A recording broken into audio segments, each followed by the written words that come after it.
ॐ अथ देवी महात्म्यम्। ॐ श्रीदुर्गायै नमः। अथ तृतीयोऽध्यायः। ध्यानम्।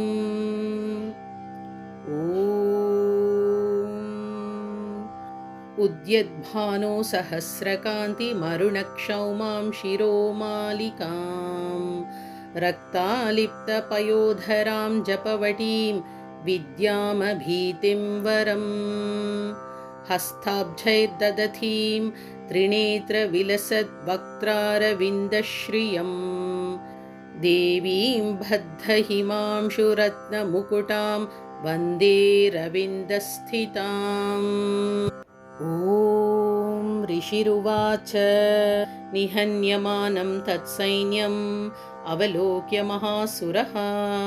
सेनानीश्चिक्षुरः कोपाद्ययौ योद्धुमथाम्बिकाम्। स देवीं शरवर्षेण ववर्ष समरे सुरः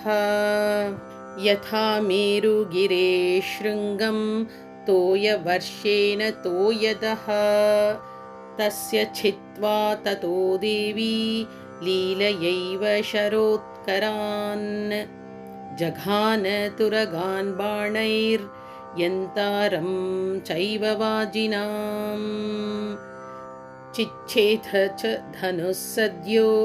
ध्वजं चातिसमुच्छ्रितम् विव्याध चैव गात्रेषु छिन्नधन्वानमाशुगैः सच्छिन्नधन्वाविरथो हताश्वो हतसारथिः अभ्यधावत तां देवीं खड्गचर्मधरोऽसुरः सिंहमाहत्य खड्गेन तीक्ष्णधारेण मूर्धनि आजघान भुजे सव्ये देवीमप्यतिवेगवान् तस्याः खड्गो भुजं प्राप्य पफाल नृपनन्दन ततो जग्राह शूलं स कोपादरुणलोचनः चिक्षेप च ततस्तत्तु भद्रकाल्यां महासुरः जाज्वल्यमानं तेजोभिः रविबिम्बमिवाम्बरात् दृष्ट्वा तदाप तच्छूलं देवी शूलममुञ्चत तच्छूलं शतधातेन नीतं स च महासुरः हते तस्मिन् महावीर्ये महिषस्य चमूपतौ आजगाम गजारूढश्चामरस्त्रिदशार्दनः सोऽपि शक्तिं मुमोचाथ देव्यास्तामम्बिकाधृतम् हुंकाराभिहतां भूमौ पातयामास निष्प्रभां भग्नां शक्तिं निपतितां दृष्ट्वा क्रोधसमन्वितः चिक्षेप चामरशूलं बाणैस्तदपि साच्चिनत् ततः सिंहः समुत्पत्य गजकुम्भान्तरे स्थितः बाहुयुद्धेन युयुधे तेनोचैस्त्रिदशारिणा युध्यमानौ ततस्तौ तु तस्मान्नागान्महीं गतौ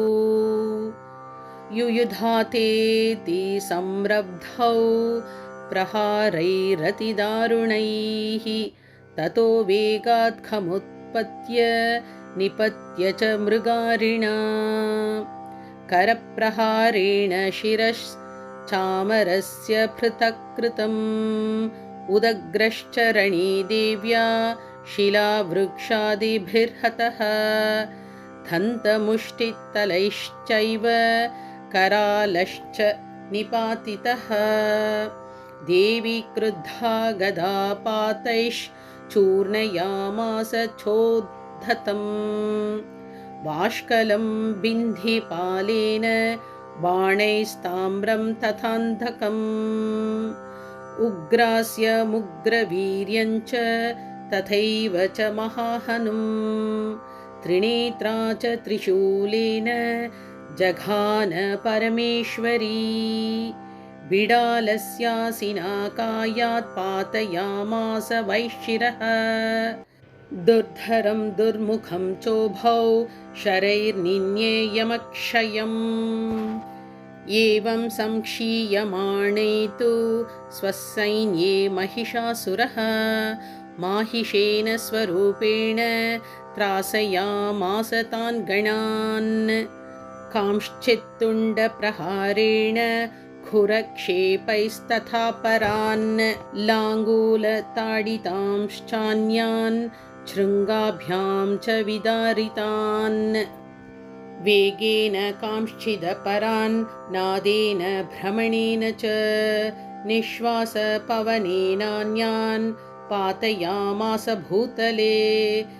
निपात्य प्रमथानीकमभ्यधावत सोऽसुरः सिंहं हन्तुं महादेव्याः कोपं चक्रे ततोऽम्बिका सोऽपि कोपान् महावीर्यः खुरक्षुण्णमहीतलः शृङ्गाभ्यां पर्वतानुच्छांश् चिक्षेप च ननाद च वेगभ्रमणविक्षुण्णा महीतस्य व्यशीर्यत लाङ्गूलेनाहतश्चाब्धिः प्लावयामास सर्वतः धृतशृङ्गविभिन्नाश्च खण्डं खण्डं ययुर्घनाः श्वासानिलास्ताश्शतशो निपेतुर्नभसोचलाः इति क्रोधसमाध्मार्थम् आपतन्तं महासुरं दृष्ट्वा सा चण्डिका कोपं तद्वधाय तदाकरोत् सा क्षिप्त्वा तस्य वैपाशं तं बबन्ध महासुरं तत्याज माहिषं रूपं सोऽपि बद्धो महामृदे ततः सिंहो भवत्सद्यो यावत् तस्याम्बिका शिरः छिनत्ति तावत् पुरुषः खड्गपाणिरदृश्यत तत एवाशु पुरुषं देवी चिच्छेद सायकैः तं खड्गचर्मणा सार्धं ततः सोऽभून्महागजः करेण च महासिंहं तञ्चकर्ष जगर्ज च कर्षतस्तु करं देवी खड्गेन निरकृन्तत ततो महासुरो भूयो माहिषं वपुरा स्थितः तथैव क्षोभयामास त्रैलोक्यं सचराचरम् ततः क्रुद्धा जगन्माता चण्डिका पानमुत्तमम् पपौ पुनः पुनश्चैव जहासारुणलोचना ननर्दचासुरः सोऽपि बलवीर्यमदोद्धतः विषाणाभ्यां च चिक्षेप चण्डिकां प्रतिभूधरान् सा च तान् प्रहितांस्थेन चूर्णयन्ती शरोत्करैः उवाच तं मदोद्धूत मुखरागाकुलाक्षरम् देव्युवाच गर्ज गर्ज क्षणं मूढ मधु यावत् पिबाम्यहम् मया त्वयि हतेत्रैव गर्जिष्यन्त्याशु देवताः ऋषिरुवाच एवमुक्त्वा समुत्पत्य सारूढा तं महासुरं पादेनाक्रम्य कण्ठे च शूलेनैनमताडयत् ततः सोऽपि पदाक्रान्तस्तया निजमुखात् ततः अर्धनिष्क्रान्त एवासीद् देव्या वीर्येण संवृतः अर्धनिष्क्रान्त एवासौ युध्यमानो महासुरः तया महासिना देव्या शिरश्छित्त्वा निपातितः ततो हाहाकृतं सर्वं दैत्यसैन्यं ननाश तत् प्रहर्षञ्च परं जग्मुस् सकला देवतागणाः तुष्टुवुस्तां सुरादेवीं सह दिव्यैर्महर्षिभिः जगुर्गन्धर्वपतयो ननृतुश्चाप्सरो गणाः। ॐ इति श्रीमार्कण्डेयपुराणे सावर्णिके मन्वन्तरे देवीमाहात्म्ये महिषासुरवधो नाम तृतीयोऽध्यायः।